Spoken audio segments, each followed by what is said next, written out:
ಓ ತಾಯಿ ಶ್ರೀ ಗುಪ್ತಾದೇವಿ, ನಿನ್ನ ದಯದಿಂದ ಇಂಟ್ರೋಲಿ ಪಾಸ್ ಆದೆ.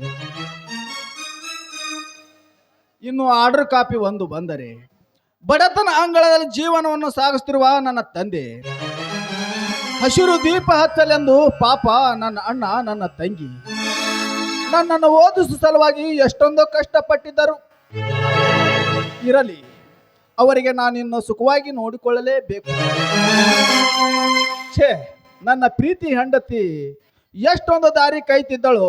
ಮೊದಲು ನಾನು ಮನೆಗೆ ಹೋಗಿ ನನ್ನ ಕೆಲಸದ ವಿಷಯವನ್ನು ತಿಳಿಸಲೇಬೇಕು.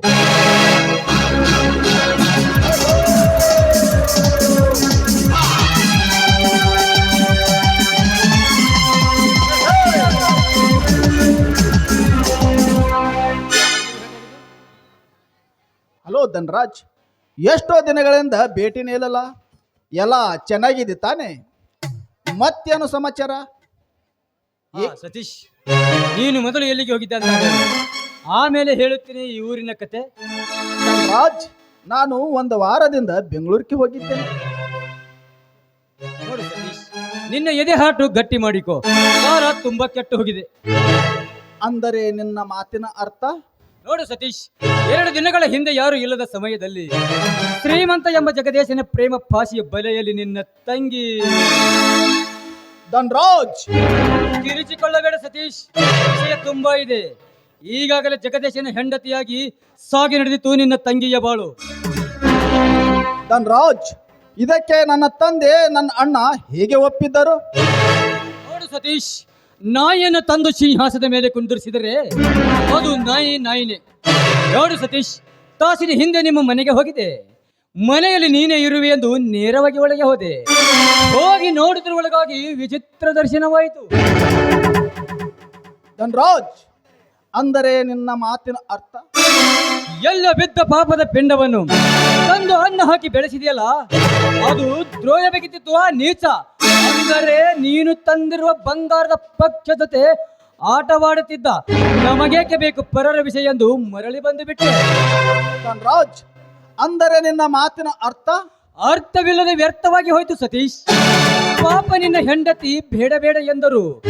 ಪ್ರೇಮದ ಪಾಠವನ್ನು ಕೇಳುತ್ತಿದ್ದ ಆ ನಿನ್ನ ಧರ್ಮದ ಅಣ್ಣ.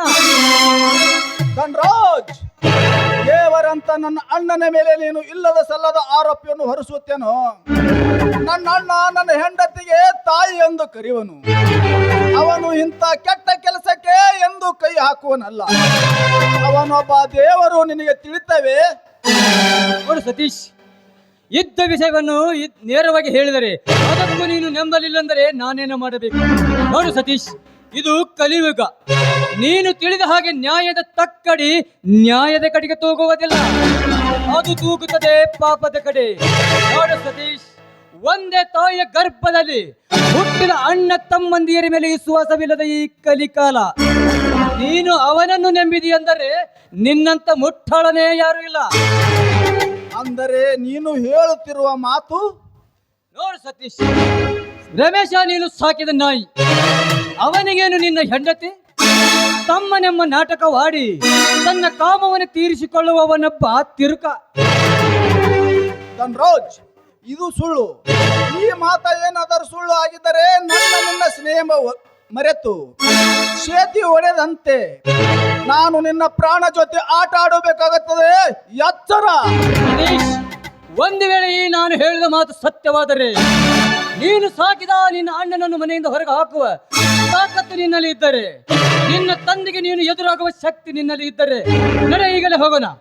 ಧನ್ರಾಜ್, ಈ ವಿಷಯ ಏನಾದರೂ ಸುಳ್ಳು ಆಗಿದ್ದರೆ ನಿನ್ನ ಪರಿಣಾಮ ನಟ್ಟಕ್ಕೆ ಇರುವುದಿಲ್ಲ. ನೋಡು, ನಡಿ, ಈಗಲೇ ಹೋಗೋಣ ನಮ್ಮ ಮನೆಗೆ.